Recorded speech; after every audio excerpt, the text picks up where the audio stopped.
Hi అండి. మనం రెగ్యులర్‌గా అయితే కోంబ్ చేసుకుంటూ ఉన్నప్పుడు హెయిర్ అనేది మనం ఎక్కడైతే కోంబ్ చేసుకుంటామో ఆ చుట్టుపక్కలంతా గూడా పడిపోతూ ఉంటుంది గదా! అది మనం ఎంత చీపురుతో క్లీన్ చేసినా కానీ అక్కడ ఎంతో కొంత ఉంటుంది. ఎప్పుడైతే మనం మాప్ పెడతామో ఆ మాప్ పెట్టినప్పుడు మనకి అప్పుడప్పుడు అక్కడక్కడ కనిపిస్తూ ఉంటుంది గదా! అప్పుడు మనకి మాపింగ్ చేయడం గూడా చాలా కష్టంగా అనిపిస్తుంది. అలా కాకుండా నేను చెప్పిన టిప్‌ని గనక మీరు ఫాలో అయ్యారు అంటే గనక ఈజీగా మీరు కింద ఎక్కడా గూడా హెయిర్ లేకుండా చూసుకోవచ్చు. ఇది చిన్న పిల్లలు ఉన్న వాళ్ళకి కూడా చాలా బాగా యూజ్‌ఫుల్ అవుతుందండి. ఎందుకంటే చిన్న పిల్లలు కింద ఆడుకుంటూ ఉంటారు కదా! మనకు కనిపించకుండా ఉన్న హెయిర్ వాళ్ళకి వాళ్ళు కూడా నోట్లో పెట్టుకునే ఛాన్స్ ఉంటుంది గదా! అలా కాకుండా ఇలా చేశారు అంటే గనక మీరు ఈజీగా హెయిర్ అంతా కూడా తీసేసుకోవచ్చండి.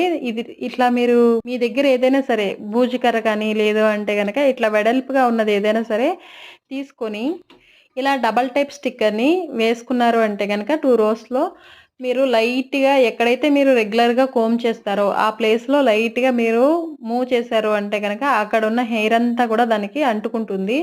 మీకు ఎక్కడా గూడా హెయిర్ అనేదే ఉండదండి. ఇది తప్పకుండా ట్రై చేయండి. మీ దగ్గర గన ఇలాంటిది లేనప్పుడు ఓల్డ్ చీపిరైనా, లేదంటే ప్లాస్టిక్ చీపిరైనా పర్లేదండి. కానీ కొత్త చీపురు మాత్రం యూజ్ చేయకండి.